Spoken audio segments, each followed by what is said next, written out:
요즘 우리는 그 성령님에 관하여 같이 말씀을 살펴보고 있는데요. 저 개인적으로 성령님 하면은 이제 떠오르는 이미지들이 좀 있습니다. 그 중에 하나가 창세기 1장 1절부터 2절 말씀인데요. 태초에 하나님이 천지를 창조하시니라. 땅이 혼돈하고 공허하며 흑암이 깊음 위에 있고 하나님의 영은 성령님은 수면 위에 운행하시니라. 여기 나오는 하나님의 영은 수면 위에 운행하시니라, 이 말씀이 무슨 뜻인가 하면은 그 히브리어로 보면은 그 같은 단어가 나오는 곳이 있습니다. 그게 이사야 31장 5절인데요. 새가 날개치며 그 새끼를 보호함 같이 나 만군의 여호와가 예루살렘을 보호할 것이니라.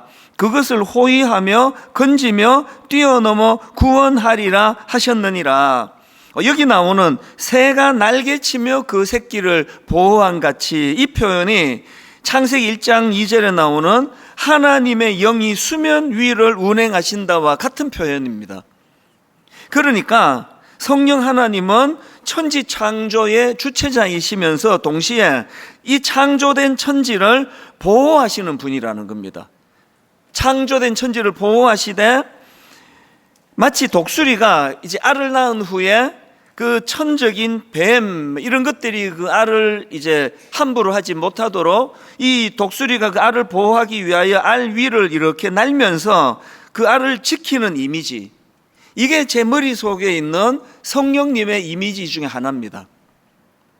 그런가 하면은 구약에 나오는 성령님과 관련된 말씀이 느헤미야 9장 20절에 나오는데요. 자, 19절부터 한번 보십시오. 주께서는 주의 크신 긍휼로 그들을 광야에 버리지 아니하시고 낮에는 구름 기둥이 그들에게서 떠나지 아니하고 길을 인도하며 밤에는 불 기둥이 그들이 갈 길을 비추게 하셨사오며, 그리고 20절입니다. 또 주의 선한 영을 주사 그들을 가르치시며 주의 만나가 그들의 입에서 끊어지지 않게 하시고 그들의 목마름을 인하여 그들에게 물을 주어. 이스라엘 백성들이 이제 홍해를 건너 광야 생활하는 동안에 뭐 너무나 급작스럽게 그렇게 탈출을 하다가 보니까 아무것도 준비된 거 없이 뭐 그냥 뛰쳐나오다시피 한 거고요. 그리고 그 광야라는 것 자체가 결핍 아닙니까? 그런데 하나님께서는 그 결핍의 광야를 지나는 동안에 불기둥으로, 또 구름 기둥으로, 그리고 백성들이 배고플 때 만나로, 그리고 또 목이 마를 때 반석에 물을 공급해 주셨습니다. 그런데 하나님은 이런 외적인 공급만이 아니라 그들의 필요를 따라 외적인 공급도 주시지만 20절에 보니까 또 주의 선한 영을 주사 그들을 가르치셨다는 거예요. 우리가 자꾸 어떤 결과지상주의, 그리고 뭐 그래서 이제 이 기복 신앙에 쩔어 있거나 혹은 또 무속 신앙에 빠지면 안 되는 게요. 누가 주는지 뭐가 중요하냐. 우리는 그냥 그 복을 받기 원한다. 이 신앙이 아니에요. 우리가 이제 영안을 열고 하나님의 사랑을 알고 은혜를 누리면은 복 그러는 게 아니라 하나님께서는 우리를 때를 따라 돕는 은혜로 필요를 채워 주시기도 하지만 또 성령을 통하여 가르치시는 일을 하신다는 겁니다. 믿음이 오래됐는데 성장이 없다, 변화가 없다, 그건 그 자체가 이미 굉장히 중병에 걸려있다, 이렇게 말할 수 있는 거거든요. 그런가 하면은 성령님은 이 다윗이 왕이 되는 과정에서 사무엘이 다윗에게 기름을 부을 때 그때도 성령님이 다윗에게 감동을 주시는데요. 그게 사무엘상 16장 13절입니다. 사무엘이 기름 뿔병을 가져다가 그의 형제 중에서 그에게 부었더니, 그 다음 보십시오. 그날 이후로 다윗이 여호와의 영에게 크게 감동되니라. 목사는 딱 두 종류입니다. 목사 안수 받을 때 그냥 인간적인 절차만 받는 그런 인간적인 어떤 선배 목사가 머리에 손을 얹는 절차, 이것밖에 없는 그런 안수를 받은 목사가 있는가 하면은 다윗처럼 그 목사 안수를 받을 때 성령의 인도하심을 따라 성령의 충만함을 경험한 목사, 그리고 그 이후로 항상 이제 말씀을 전할 때도 그 말씀이 먼저 자기를 관통하고 성령님의 은혜를 먼저 누리고 그것을 전하는 그런 목회자가 있다, 그렇게 나눌 수가 있습니다. 그래서 저는 목사 안수 받기 전에 정말 두려웠습니다. 이게 이제 목사 안수를 앞두고 있으니까 이제는 돌아오지 못하는 강을 건너는 건가 두려웠습니다. 지금도 뭐 이렇게 철이 없고 어리숙하고 그런데 그 뭐 목사 안수 받던 30대 초반이니까 얼마나 어리고 그랬겠냐고요. 아무리 생각해도 제가 이렇게 이기적이고 나 자신을 위해 살기에 급급하고 이런 사람이 이게 이제 죽을 때까지 제가 주를 위하여 성도들을 위하여 그렇게 섬기는 삶을 살 자신이 없는 거예요. 아무리 생각해도 자신이 없어서 진짜 간절히 기도했습니다. 여러분이 아시지만 저희 아버지는 이제 금식 기도하다가 돌아가셨기 때문에 저에게 약간의 트라우마가 있습니다. 그래서 저는 뭐 어지간하면은 뭐 밥 먹으면서 기도하지 뭘 그렇게 밥도 안 드시고 기도하시다가 저렇게 돌아가시면 자식들은 어떡하냐고. 그래서 저는 금식 기도하는 거 별로 잘 하지 않는데요. 그런데 이 목사 안수 받을 즈음에 얼마나 절박했던지 긴 시간 금식하면서 제가 기도를 했습니다. 하나님, 저로서는 목회할 자신이 없습니다. 목회할 깜도 안 됩니다. 그릇도 안 됩니다. 그래서 성령님의 은혜를 구합니다. 목사 안수식 할 때 노회에 어른들이 인간들이 머리에 손을 까는 이런 안수 말고 그런 절차도 필요하지만 제가 목사 안수 받을 때 성령님 강하게 임재하시고 성령의 역사가 나타나게 하여 주시옵소서, 그렇게 간절히 제가 기도하며 금식했었거든요. 그리고 그 이후로 지금까지 목회하는 것이 얼마나 어렵습니까? 그래서 목사가 된 이후에도 절박하게 성령님을 구할 수밖에 없습니다. 성령님, 저는 무지합니다. 성령님, 저는 지혜가 모자랍니다. 성령님, 저는 이렇게 욱하는 성격이 있고 다혈질이고 성도들에게 상처 주기가 쉬운 성격입니다. 절대로 저를 방치하지 마시고 성령님 저에게 임재하시고 저를 인도하여 주시기 원합니다. 이게 제 간절한 기도 제목이에요. 저는 주중에 제 설교를 꼭 듣거든요. 반성하려고. 그래서 제가 이제 그 만보를 걸으면서 제 설교를 이렇게 들으면 참 힘들어요. 그래서 중간에 끌 때가 많아요. 지난주도 그랬습니다. 아니 뭔 군더더기가 이렇게 많고, 아니 내가 지금 34년째 설교를 하는데 아니 어느 한 분야에 그 10년을 하면은 전문가가 된다는데 이게 나는 왜 이러는 거야. 그래서 이게 참 마음이 괴로울 때가 있거든요. 그런데 설교한 제 스스로가 이렇게 설교가 만족이 안 돼서 반성하고 또 반성하는데 이런 설교를 듣고 눈물을 흘리고 은혜를 받고 이런 분들이 계시단 말이죠. 그거는 저와 상관없는 일이에요. 그래서 성령님이 개입하신 거예요. 성령님이 누가 설교하든지 간에 은혜를 주시도록 마음에 충만함이 있었기 때문입니다. 저희 교회에 그 청년부에서 신앙생활 하다가 이제 결혼하면서 캐나다로 간 자매가 있습니다. 이번에 이제 그 출산하려고 그렇게 이제 한국을 방문해 갖고 저한테 인사를 왔더라고요. 이 자매가 저를 만나자마자 목사님, 그 캐나다에 자기가 다니는 교회의 그 권사님이 이찬수 목사님 만나면 이거 꼭 전해드려라, 그 말이 있다는 거예요. 그러면서 하는 말이 캐나다의 뭐 어느 지역인가 마약 중독에 빠진 어떤 성도님이 계셨대요. 그 이분이 이제 마약 중독으로 굉장히 힘드셨는데 이찬수 목사님 설교를 2년인가 3년인가 지속적으로 들으면서 마약 중독이 치료가 됐다는 겁니다. 그걸 꼭 전해달라 그래서 제가 그 얘기 듣고 볼펜을 꺼내갖고 그거 좀 자세히 얘기해봐라. 그거 어떻게 됐다고? 그거 제가 다 받아 적었어요. 근데 오늘 내가 이거를 잘 내가 전하겠다고, 그거는요 자랑하려고 그 받아 적은 게 아니라 본인이 만족이 안 되는 설교, 본인이 참 은혜가 이게 왜 이렇게밖에는 설교를 못하는가 그래서 듣다가 중간에 끌 수밖에 없는 그 설교라도 성령님이 개입하시니까 거기에 여러분 마약 중독이 치료된다는 거, 이게 보통 일이 아니잖아요. 그 내면에 굉장한 악한 영이 인이 박혀 있는 그런 것들이 중독에서 치료가 됐다. 그래서 그걸 너무 기뻐하니까 한국에 가서 이찬수 목사님 만나면 꼭 전해드려라. 그래서 이 자매가 막 잊어버릴까 봐 그렇게 목사님한테 내가 전해드립니다. 그럴 때 참 기쁜 거죠. 와, 역시 내가 설교는 잘해. 이래서 기쁜 게 아니라 그래도 이 강단에 성령님이 일하고 계시는구나, 성령님이 개입하고 계시는구나, 이것이 제게 너무나 감사가 되는 그런 은혜가 있다는 거죠.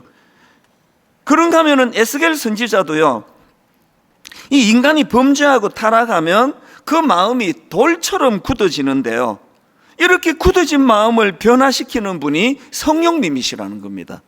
에스겔 11장 19절입니다. 내가 그들에게 한 마음을 주고 그 속에 새 영을 주며 그 몸에서 돌 같은 마음을 제거하고 살처럼 부드러운 마음을 주어.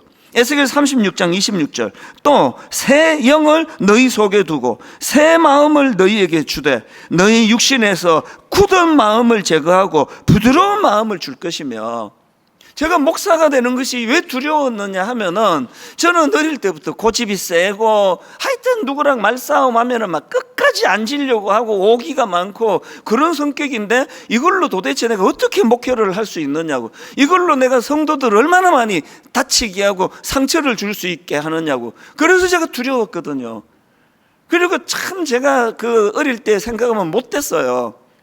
아니, 어머니가 그렇게 소원을 갖고 기도하시면서 네 목사가 돼서 네 아버지 뒤를 이으면 좋겠다, 목사가 되라 그러는데, 거기다 대고 제가 참 못된 말을 많이 했죠. 이렇게 말했습니다. 엄마, 나는 목사 빼고는 다 할 거예요. 이게 얼마나 못된 말이에요. 그렇게 못된 말을 하고 그랬던 전데요. 그런데 제가 목사가 되고 지금 한 30 몇 년이 지금 흘렀는데, 참 시시때때로 내 부족함을 느낄 때마다 성령님은 저의 가이드가 되어주시고 저의 아버지가 되어주시고 저의 안내자가 되어주시고, 그래서 참 하나님이 저에게 이 돌처럼 굳은 마음을 부드럽게 해주셔가지고요, 요새는 제가 참 신비로운 걸 경험해요. 이렇게 다혈질인데 이 성질이 안 올라와요. 이게 올라와야 되는데 이래야 되는데 아니, 성질이 안 올라와요. 그리고 신기하게 누가 뭐라고 찝쩍거려도 요새는 화가 안 나요. 그것도 전문가가 보시면 목사님 그게 병이에요 그러실지 모르겠는데요, 하여튼 뭐 이상해졌습니다. 저는 믿어요. 내가 그들에게 한 마음을 주고 그 속에 새 영을 주며 성령을 주셔서 내 몸에서 돌 같은 마음을 제거하고 살처럼 부드러운 마음을 주신다.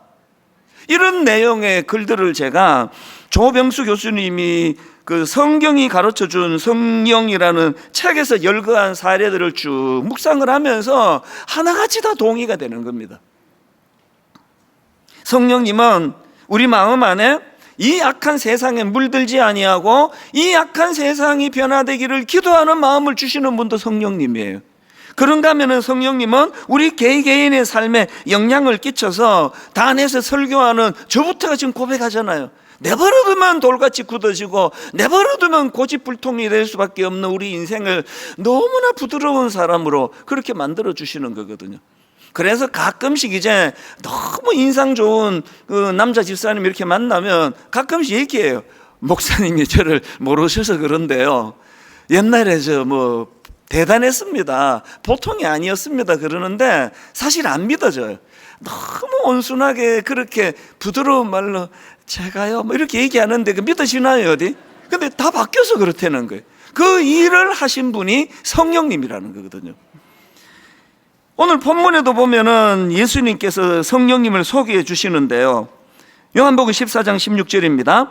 내가 아버지께 구하겠으니 그가 또 다른 보혜사를 너희에게 주사 영원토록 너희와 함께 있게 하리니. 여러분, 그 보혜사는 곁에 있으면서 도와주는 자, 이런 뜻이라고 제가 풀이해 드렸는데요, 근데 여기서 중요한 것은 지금 예수님이 성령님을 곁에 있으면서 도와주는 자라는 뜻을 가진 보혜사라고 그렇게 설명을 해 주시는데, 특이한 거는요, 또 다른 보혜사라 그러는 겁니다. 그 제가 이걸 뭐 익히 알고 있는 말씀이지만 이번에 이걸 한번 제가 좀 묵상을 해봤습니다. 그리고 좀 연구를 하다가 깨달은 게 하나 있는데요, 이렇게 말씀하신 맥락이 있으시더라고요.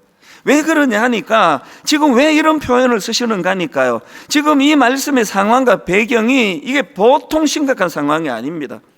지금 이 말씀은요, 이제 예수님께서 원수들에게 잡혀 십자가를 지시기 직전의 상황이에요. 그 상황에서 제자들에게 긴 고별 설교를 하시는 그 과정에서 주신 말씀인데, 거기에 긴 고별 설교에 성령님에 대한 말씀을 여러 차례 언급을 하십니다. 그리고는 또 다른 보혜사를 보내주신다는 게 무슨 의미를 갖고 있느냐, 제가 사랑의 교회에서 청소년 사회 갈 때 옥하는 목사님이 이제 은퇴가 2년 남았다, 은퇴가 1년 남았다 그럴 때 모든 성도님들이 불안해하고 그랬던 걸 제가 기억을 하거든요. 아니 이제 우리 옥하는 목사님 은퇴하시면 우리는 어떻게, 아니 목사님 진짜 은퇴하신다 그러네? 그럼 우리는 어떻게 되는 거야? 여러분, 한 인간 지도자로 참 그렇게 존경받고 목회를 잘하시는 그런 담임 목사님이 은퇴하시고 떠나신다 하는데도 그렇게 마음이 불안하고 걱정이 많고 그러셨다면, 지금 제자들의 입장을 한번 생각해 보시라고요. 아니 지금 지난 3년 동안 주님과 동고동 나가며 같이 먹고 같이 산책하고 같이 대화하고 주님에게 직접 꾸지람을 듣고, 우리는요 성령이나 성자 예수님이나 다 영으로 만났지 육으로 안 만났기 때문에 이 심정을 몰라요. 그런데 지금 제자들에게 예수님은 육으로 만난 거잖아요. 이제 그 예수님이 십자가 지시고 그들을 떠나간다고 하니까 모든 제자들이 두려움에 빠져 있는 거 아닙니까?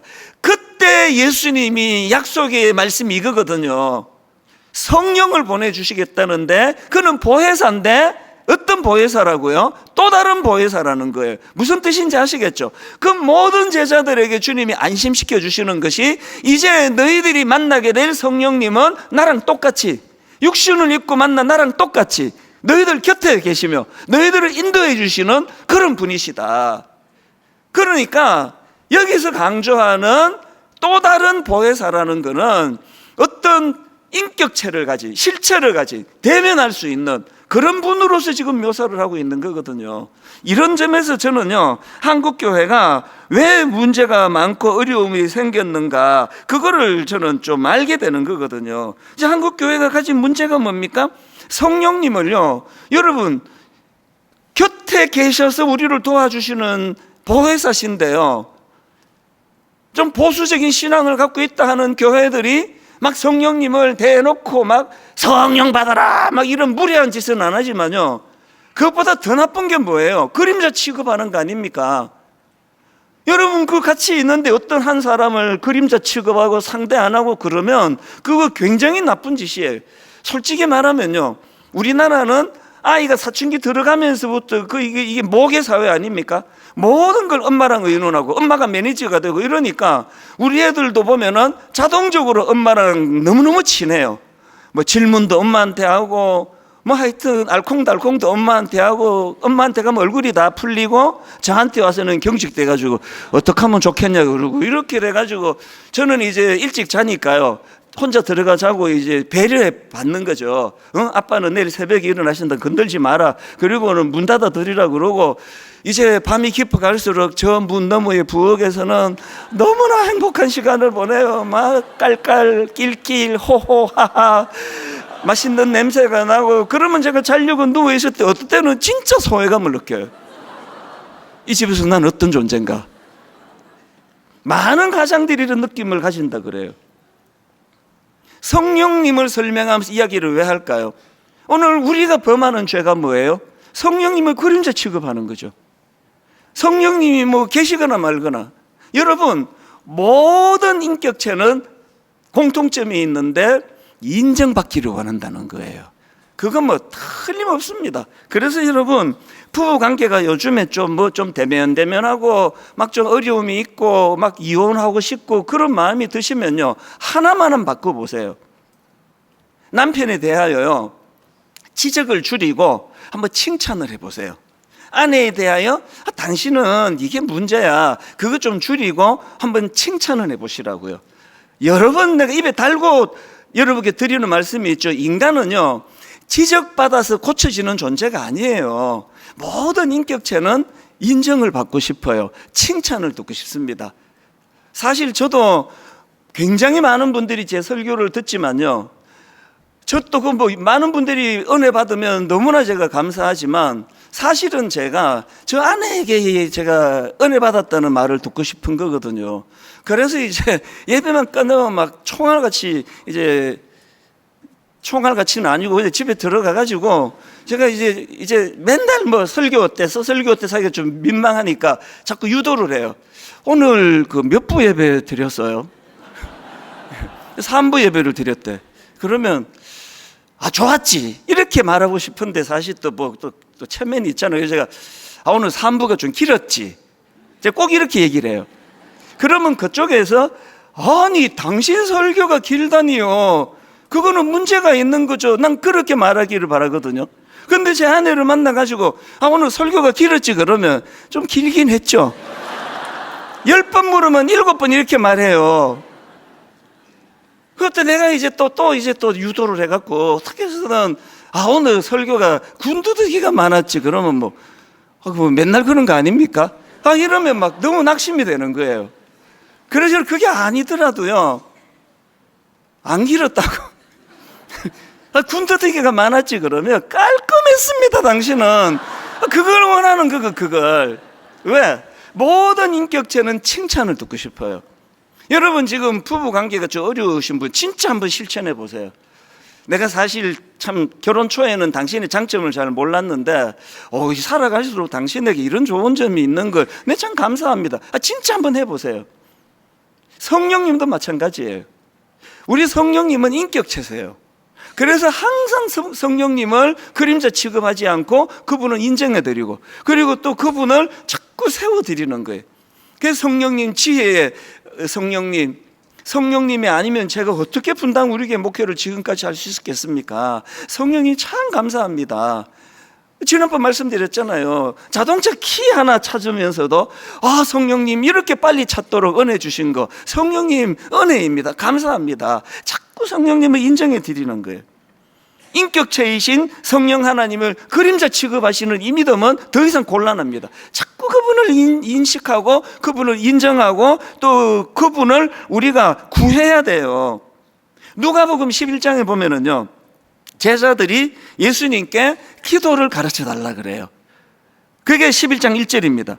예수께서 한 곳에서 기도하시고 마치심에 제자 중 하나가 여짜오되 주여, 요한이 자기 제자들에게 기도를 가르친 것과 같이 우리에게도 가르쳐 주옵소서. 그래서 나온 게 주기도문입니다.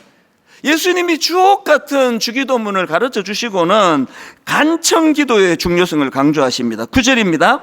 내가 또 너희에게 이르되 구하라, 그러면 너희에게 주실 것이요, 찾아라, 그러면 찾아낼 것이요, 문을 두드리라, 그러면 너희에게 열릴 것이니. 이 간청기도의 중요성을 가르치시고는요, 11절 12절입니다. 너희 중에 아버지 된 자로서 누가 아들이 생선을 달라 하는데 생선 대신에 뱀을 주며 알을 달라 하는데 정갈을 주겠느냐. 그리고 중요한 말씀을 13절에서 예수님이 하십니다. 너희가 악할지라도 좋은 것을 자식에게 줄 줄 알거든 하물며 너희 하늘 아버지께서 구하는 자에게 성령을 주시지 않겠느냐예요.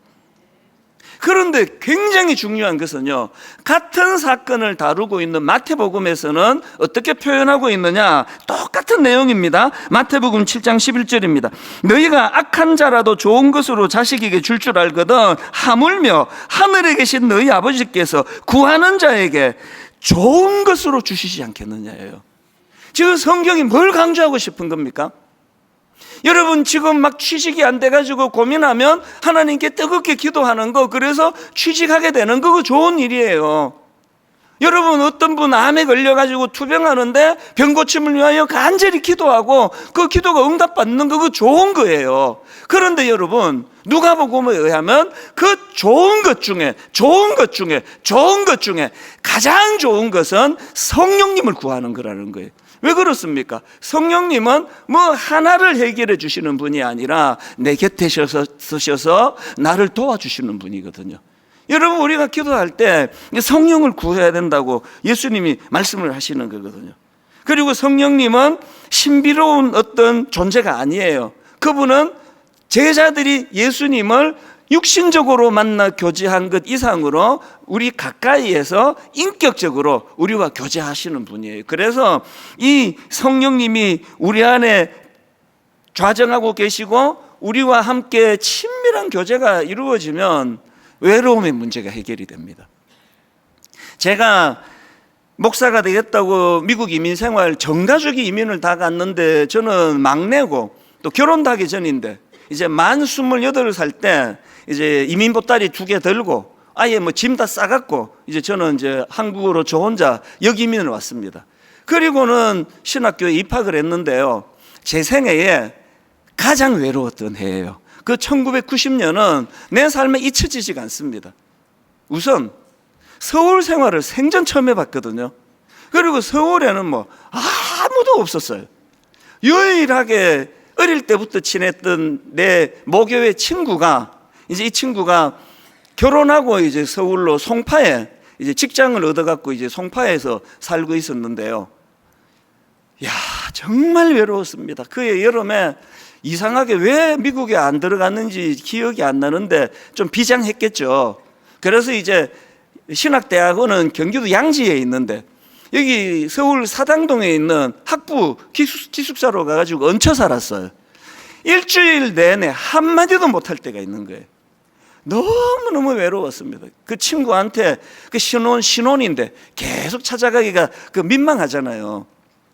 그랬는데 어느 날 그 친구가 나한테 복된 소식을 전해줬어요. 어느 날 자기가 이제 고향에 간다고.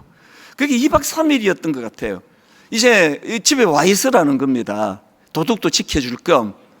그래서 제가 너무 고마웠어요.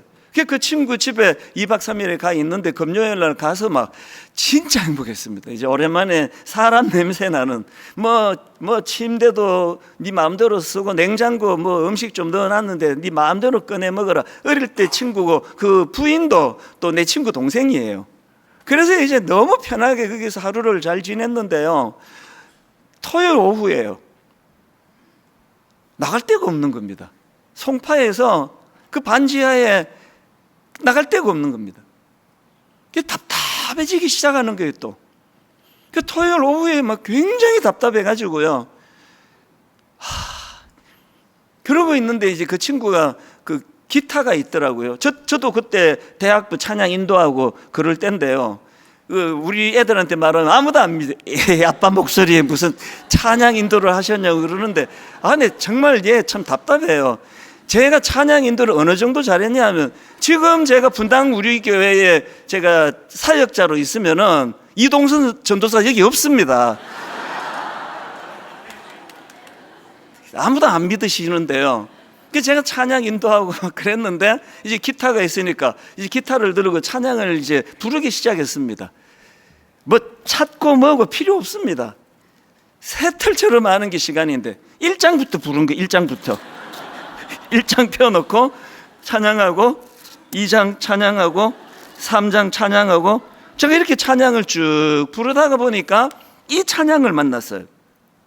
당신이 지쳐서 기도할 수 없고 눈물이 빗물처럼 흘러내릴 때 주님은 우리 연약함을 아시고 사랑으로 인도하시네. 막 눈물이 나는 거예요.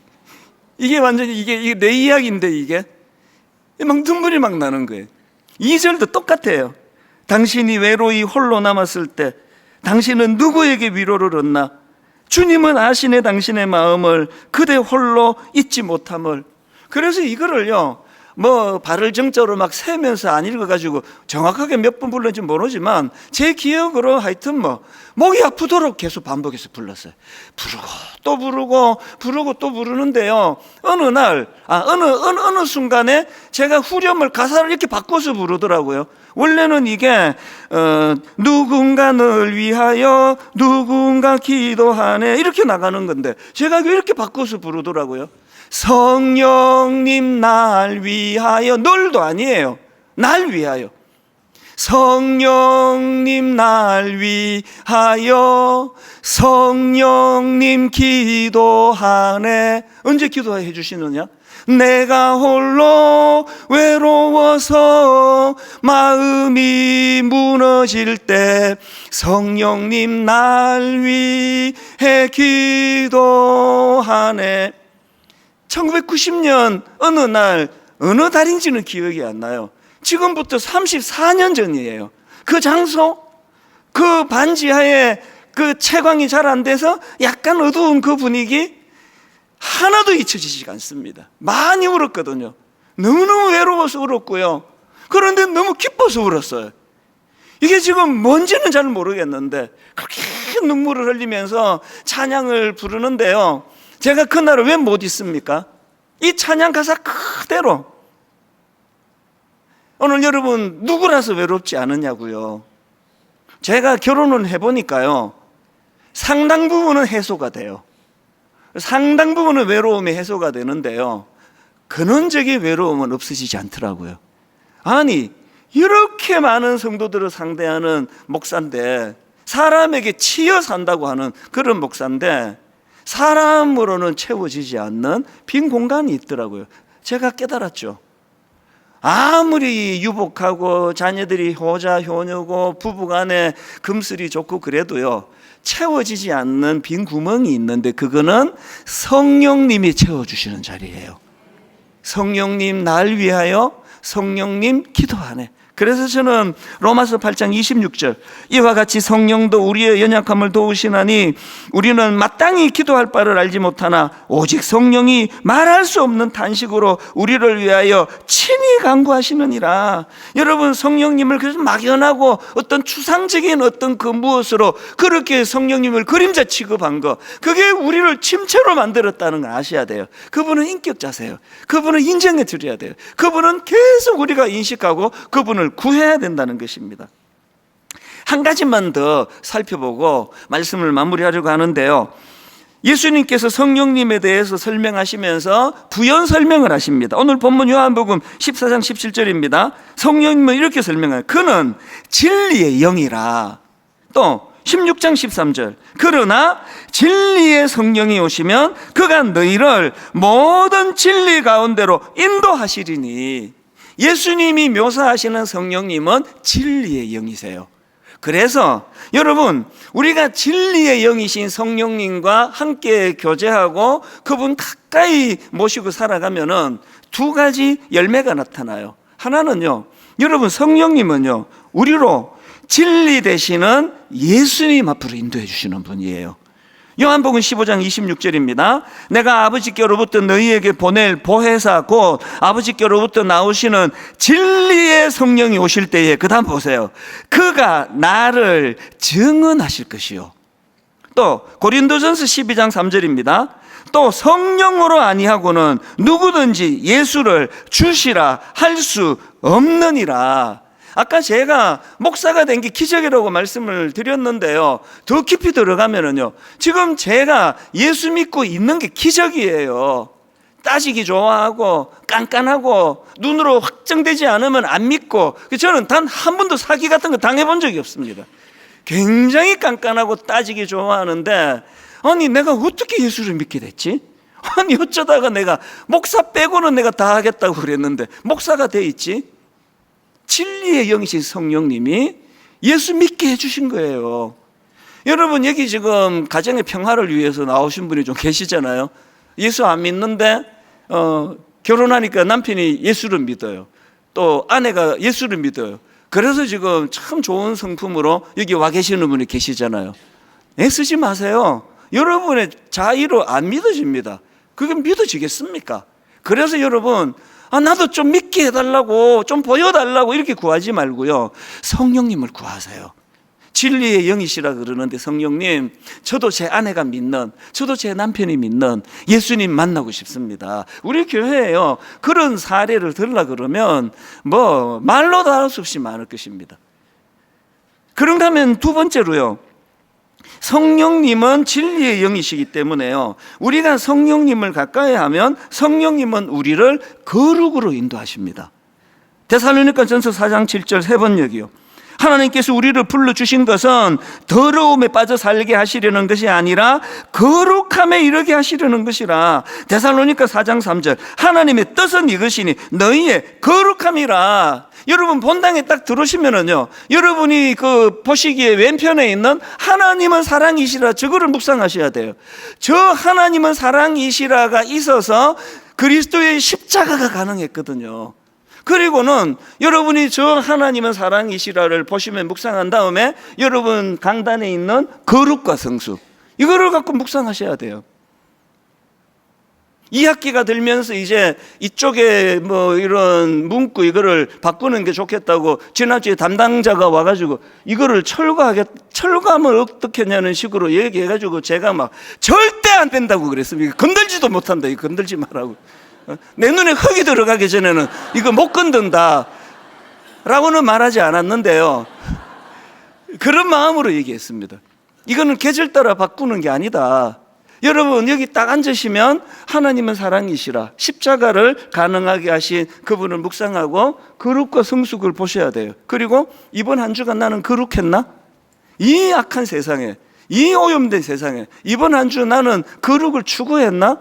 이거 점검해 보셔야 됩니다. 그리고 여러분 안에 참 내가 부끄럽게도 이번 한 주간 내가 참 거룩을 잃은 적이 많이 있구나, 그러면 이번 주에 내가 더 애를 써야지, 이게 아니에요. 성령님을 구해야지. 이번 한 주간 성령님, 참 저는 이렇습니다. 내버려두면 이렇게 이탈하고 내버려두면 엉뚱한 데 빠지는 저입니다. 결론을 제가 이렇게 맺는데요, 요즘 저는 가평 우리 마을이 너무 감사해요. 오픈한 지 얼마 되지도 않는데 거의 지금 주말에 만실이 일어나고 많은 분들이 가평을 방문하는 것도 감사하지만요, 거기서 일어나는 놀라운 역사, 이게 저를 너무 감사하게 합니다. 가평 우리 마을은 지친 이들의 쉼터가 되게 해달라고. 그래서 이제 1단계는 스스로 와서 지내시고, 2단계는 우리 장애인 가족들, 부모님, 또 장애인 형제, 또 보호 종료 우리 청년, 또 이런저런 지쳐있는 분들을 우리가 초대해서 그곳에서 쉼을 제공하기 원하는데요, 희한하게도요 2단계는 아직 시작도 안 했는데 거기서 치유가 일어나요.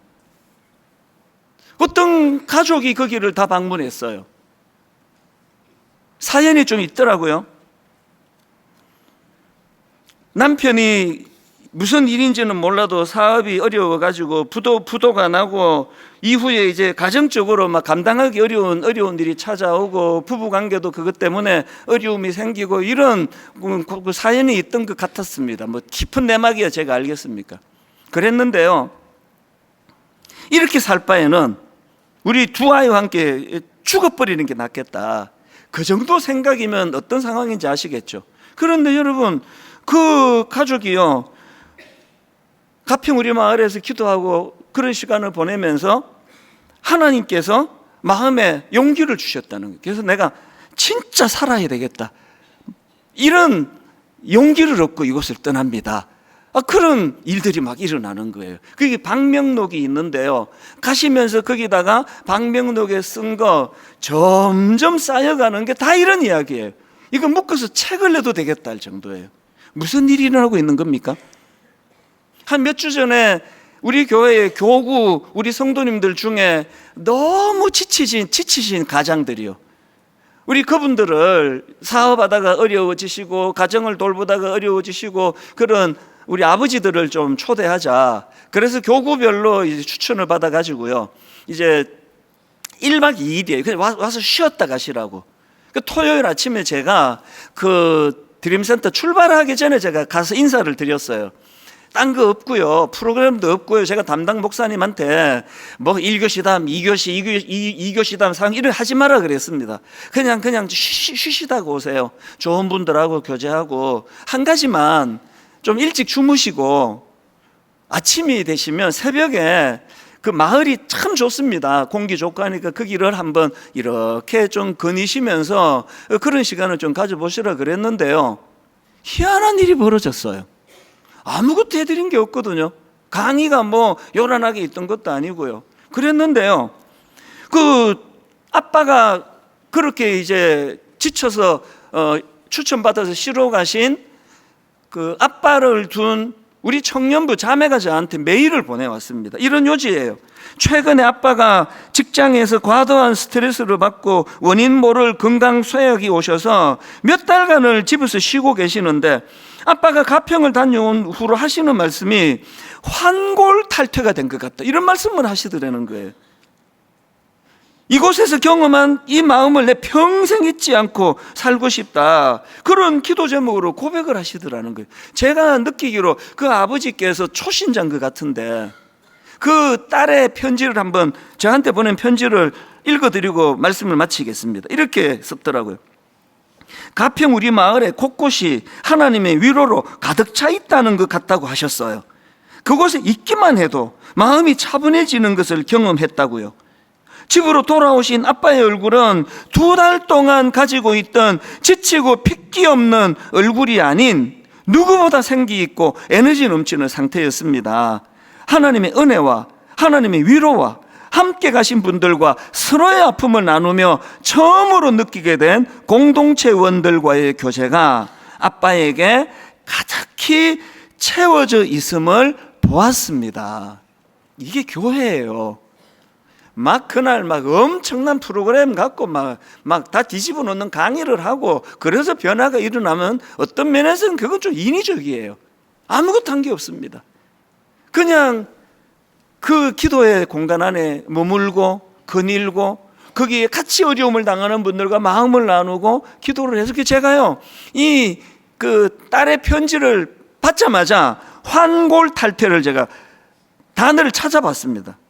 이 환골탈퇴란 뜻이 사전적으로요, 뼈와 살이 바뀐다, 이런 뜻으로 완전히 바뀌거나 혁신적인 변화를 의미하는 말이다. 아니 그날 하루 자고 와서 무슨 일이 있었길래 환골탈퇴, 뼈와 살이 바뀌는 일이 있었다고 고백을 하느냐고요. 분당 우리 교회는 이런 교회가 되기를 원합니다.